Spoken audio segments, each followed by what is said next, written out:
Hey guys, welcome back to my channel. For today's video, we are going to be doing an anti-haul. So I don't think I've ever done an anti-haul on my channel before. I do know that the second video that I uploaded, I called it an unhaul, and I talked about makeup that I thought was so bad that I returned it to the store or I unhauled it. But today's video is going to be an anti-haul, so we're going to talk about makeup that's either recently released or stuff that will be coming out soon. Just going to share my thoughts with y'all and let y'all know why I'm definitely not going to be spending my money on this makeup. So before we get into that, for those of you who are returning to my channel, welcome back. I'm so happy to have you. I'm so glad that you came back. Thanks for sticking in there with me. I know I'm going to sound like a broken record over the next couple of videos, but I have to just keep thanking y'all for helping me reach 1,000 subscribers because I really appreciate the support, and I still can't believe it, but I really thank y'all. I'm so grateful, and I just hope that we continue to grow on this channel. And for those of you who are new here, don't forget to subscribe before you head out today because I would love to have you join me as we continue to grow on this channel. If you do subscribe, please let me know in the comments so I can be sure to say thank you, because I would be very grateful if you decide to join my channel today. Okay, y'all, let's get started.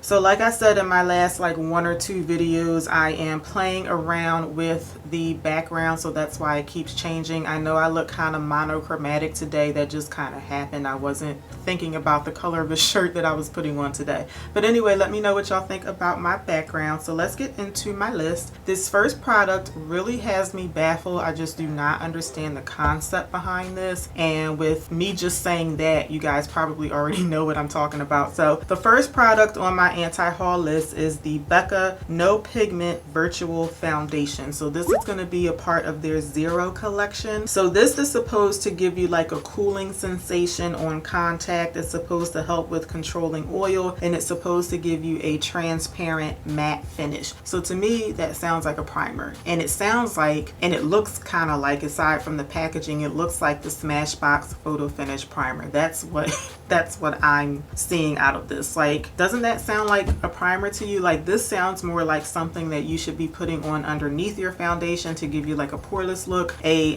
matte look, like a very smooth canvas on your face so that you can put foundation over it. I just do not understand the purpose of having a foundation that's like transparent. Like, why? I'm very curious to know like how this is going to play out when this product becomes available. Is anybody going to buy it just to try it out? But I just feel like for the most part, the only people who are going to get this is if they're going to send out PR packages. I just don't see why somebody would buy this. I'm sorry. But again, if it's something that you think you're interested in, let me know why in the comments, because I'm just curious about that. But yeah, this is the first one that's on my list. That's definitely something that I have absolutely no interest in. I think it's just a very unnecessary makeup product. And next up, so this next product, this isn't something that I dislike the way it looks. I actually think it's really pretty looking, but I'll explain in a minute why I'm not going to get it. So the next product is the e.l.f. Retro Paradise eyeshadow palette. So I think this is really pretty. I like the packaging. I like all of the colors. I just think it's a really nice looking palette.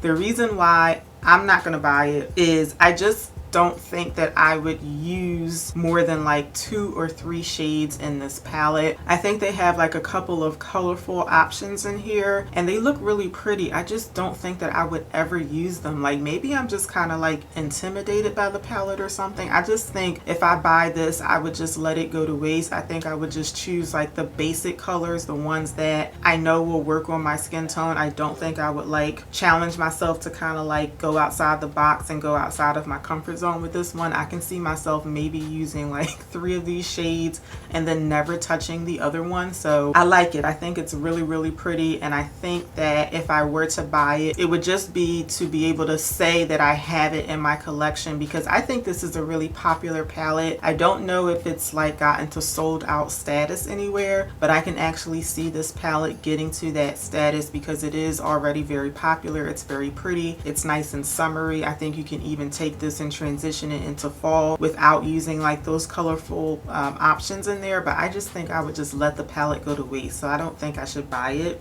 If you guys understand what I'm talking about by like me only using like a couple of shadows in this palette, let me know in the comments, because I'm hoping it's not just me that thinks that. But yeah, this is something else that I'm not going to spend my money on, because I know I'm just not going to use most of the products. So next up are some other eyeshadow palettes from Ulta. These are the Harry Potter X Ulta palettes. I actually love Harry Potter. I like all of the palettes now. I feel like the reason I'm not interested in these, they remind me too much of ColourPop. Like, I feel like they're just like regular old ColourPop palettes. I do like how they have a separate palette for each house in the movies. And if I recall correctly, this collection has more than eyeshadow palettes. I know I saw eyeshadow palettes and makeup bags online. Let me see what else they have in this collection, because I think it's like a bunch of different stuff. Oh yeah, they have lip products and they actually have makeup brushes too. But I'm just focusing on the palette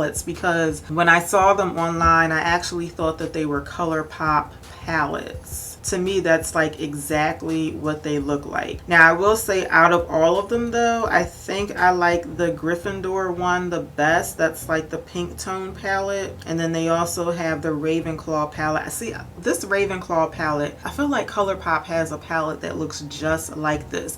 And I mean, yeah, they're different brands and all of that, but ColourPop as a brand, they've just been kind of like annoying to me lately, because they keep coming out with stuff like every 5 minutes. Like, they come out with a palette at lunchtime and then dinner time they're coming out with something else. And I feel like I just got annoyed when I saw these Harry Potter palettes because they just reminded me of ColourPop. I don't know if that makes sense, but now I did just order that ColourPop foundation, so I am looking forward to that. But just in general, I feel like ColourPop is just coming at us with too many different things, and I feel like these palettes, they just look just like a ColourPop palette. Like, they don't stand out to me in any way. So yeah, let me know in the comments if you're thinking about buying any of those, but they just don't catch my eye because I just feel like I've seen them before, you know. So another palette that I'm definitely not getting is the Urban Decay Stoned Vibes palette. Now, I'm so happy to hear that I'm not the only one who was kind of taken aback by the name of the palette, because when they said Stoned Vibes, I wasn't thinking like gemstones. That wasn't the first thing that came to mind. Now again, this palette looks really pretty, but I feel like you would always have to bring in another palette to use with this, or maybe you could use like a bronzer or something.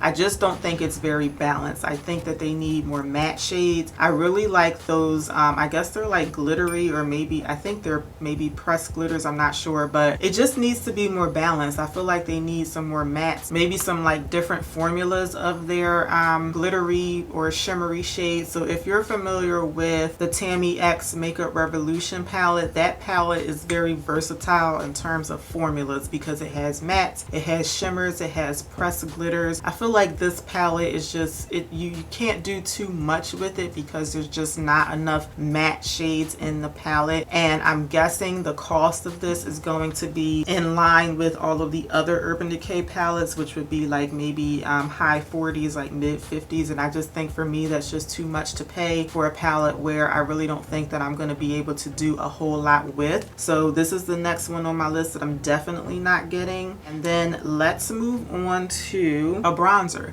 So I've been on like this bronzer kick lately, and I feel like a lot of us have been, because it's summertime. So like all of these makeup brands are coming out with all of these bronzers. I think I have maybe at least 3 bronzers that I can think of that I've purchased in the past maybe 3 months that I really like. And y'all probably already know that I love the Charlotte Tilbury bronzer, but I have a few others that I've come across just this past summer that I really like. So one that I was really excited about when I heard that this brand was coming out with bronzers, I was very excited, but when I saw them, I lost my excitement. So the next one is the Mented Cosmetics Sun Kissed bronzers. I'm kind of surprised that they only came out with 4 shades, because that's just not enough. Now, when I talked about the Charlotte Tilbury bronzer, I said the same thing. There's only 4 shades in that range, but bronzers, they are a bit more universal than other products, like a foundation shade, for instance. You can take like 1 shade of a bronzer and it can work with, you know, a wider range of skin tones. The issue with this line for me is not only does it have just 4 shades, they just don't look like bronzers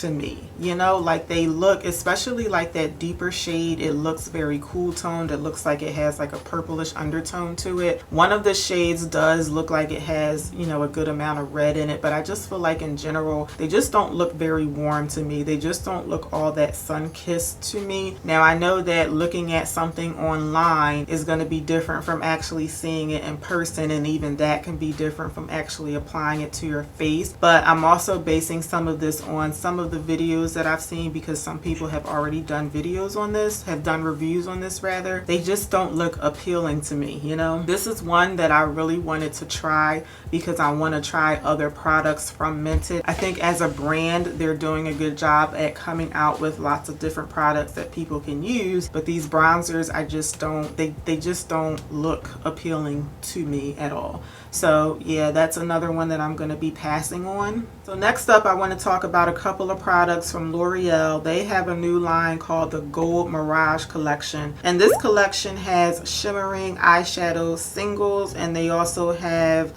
lip glosses. So for each one they come in 4 colors, and if I recall correctly, it's the same colors for both the single eyeshadows and the lip glosses, correct? Yeah. So the first thing that I don't understand about this collection, I just don't get why you didn't put highlighters and bronzers in here. Like eyeshadow singles and lip glosses, to me, like those two products, I don't know, it feels like an incomplete collection, I guess. Like when I saw the name Gold Mirage, and I guess because really when I saw the picture, the packaging of these single eyeshadows, I thought that they were highlighters. And I get that they're supposed to be like a complementary eyeshadow, so like you could do like, you know, a matte look and then take one of these to highlight your brow bone or inner corner. I get that, but and then for these glosses, or actually for the glosses and for the eyeshadow singles, I don't like that pink color. To me, it's just like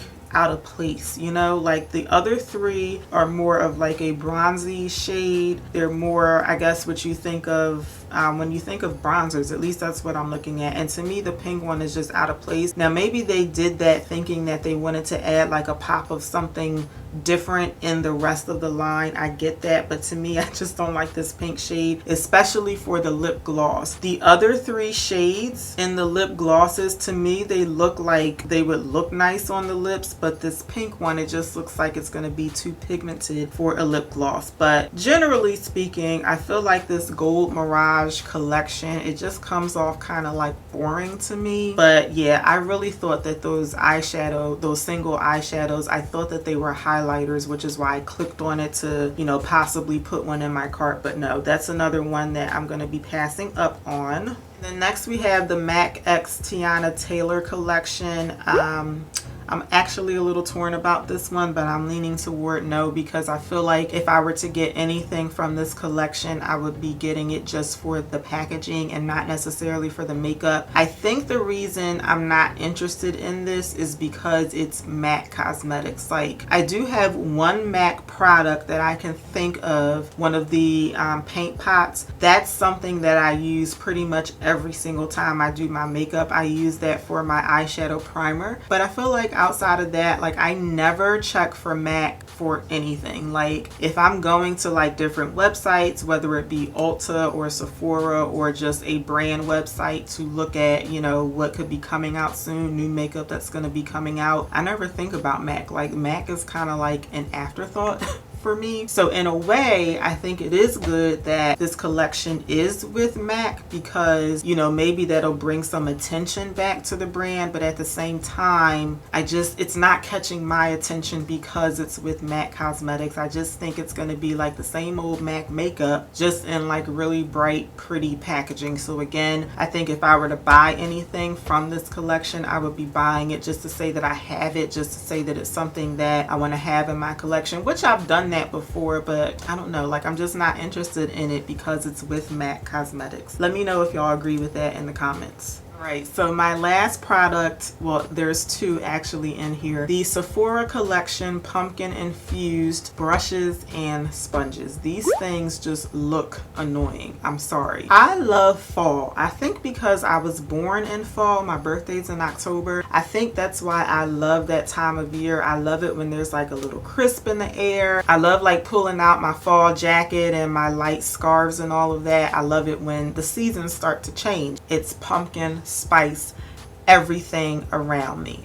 That drives me crazy every year. Pumpkin spice coffee, pumpkin spice donuts, pumpkin spice spring water, like everything is pumpkin spice. And then on top of that, now you have pumpkin infused brushes and sponges. Like, for what? I'm just annoyed by that because I just cannot stand every time I turn around, it's just pumpkin spice all over the place from like September 1st through December 31st, and that just annoys me. That's the only reason why I put this on my list. I know. But let me know in the comments if y'all do pumpkin spice stuff for that time of year. I don't get down with pumpkin spice, so yeah, I just put this on my list because I was really annoyed at that because I'm like, really, you're gonna put pumpkin in brushes and sponges? But I guess if you like that scent though, I mean, I could see somebody liking that because you'll be able to get, you know, whiffs of it when you're using it. I'm not here for it, so no, I won't be buying that. So those are all of the products that I wanted to talk about today. That's the stuff that I'm definitely not going to be spending my money on. So let me know in the comments if you agree with anything that I talked about, or are any of these products catching your eye and you're thinking about getting them in your next video. I'm thinking about getting them in your next haul. I'm thinking about in my next video talking about products that I'm definitely thinking about buying, products that I am eyeing for my next haul. So let me know if you would be interested in that in the comments. I really hope that y'all enjoyed this video. If you did, please let me know by giving me a thumbs up. Don't forget to subscribe before you head out today, and I really hope to see y'all back here for my next video. Until then, take care. Have a good one, y'all. Bye.